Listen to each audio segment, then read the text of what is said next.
క్షమించండి మహారాజా. మహారాజా, మన భవనం బయట కొందరు సైనికులు గాయాలతో పడి ఉన్నారు మహారాజా.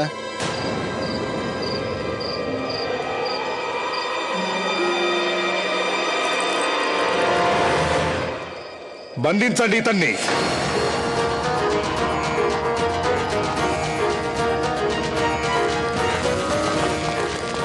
తీసుకెళ్లి కారాగారంలో పడేయండి. తనకి శిక్ష ఏం వేయాలో తర్వాత చూస్తాం.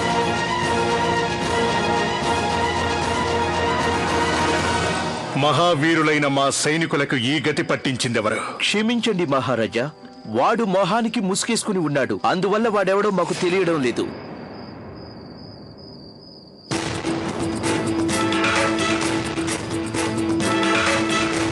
మీ దళానికి నాయకుడెవరు?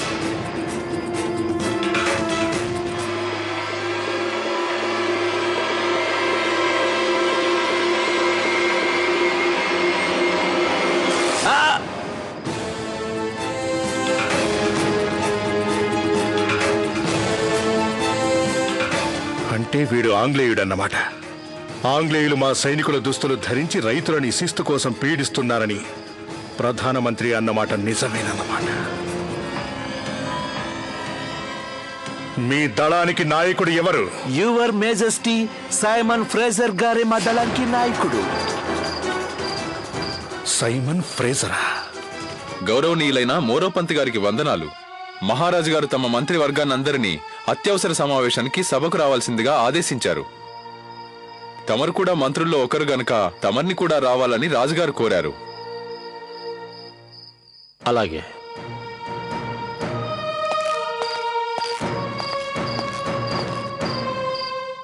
రేపు సభకు వెళ్ళటానికి ముందు నేను మనోని తప్పకుండా కలుసుకోవాలి. మనందరి జీవితాల్లో కొత్త వెలుగు నింపిన వ్యక్తిని బంధించి కారాగారంలో పెట్టారు. అది చూస్తూ మనం ఊరుకోవడమా? వీల్లేదు. మహారాజు గారికి సర్వం తెలిసిపోవడానికి ముందే ఏదో ఒక విధంగా ఎలాగైనా మనం ఆవిడ్ని కారాగారం నుంచి విడిపించి తీరాలి. సార్, ఫోర్ట్ విలియమ్స్ నుంచి ఇదేదో అత్యవసర లేఖ వచ్చింది.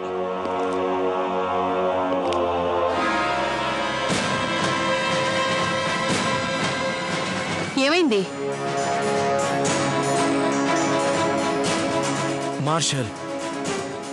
మార్షల్ని ఝాన్సీకి ట్రాన్స్ఫర్ చేశారు. మార్షల్ క్రూరత్వానికి మరో పేరు. చాలా ప్రమాదస్తుడు. అంటే వాడు నాకు పనికొస్తాడన్నమాట. ఇంత హఠాత్తుగా వాణ్ణి ఇలా ఝాన్సీకి ట్రాన్స్ఫర్ ఎందుకు చేసినట్లు? ఏ పని మీద పంపిస్తున్నారు? మహారాణి గారికి జ్వరంగా ఉంది. దేవుడా, జ్వరం తీవ్రంగా ఉందా? లేదులేండి, కొంచెం తగ్గిపోయింది.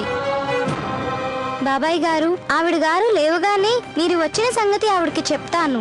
అక్కర్లేదమ్మా, తను లేచే వరకు నేను ఇక్కడే ఉంటాను. గౌరవనీయులైన మోరోపంత్ గారు,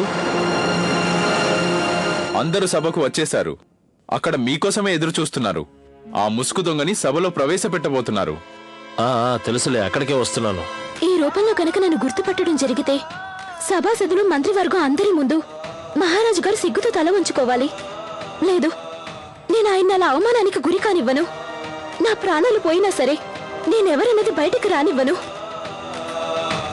సమరన్నయ్య, ఇక నువ్వే ఈ చెల్లెల్ని ఎలాగైనా కాపాడాలి.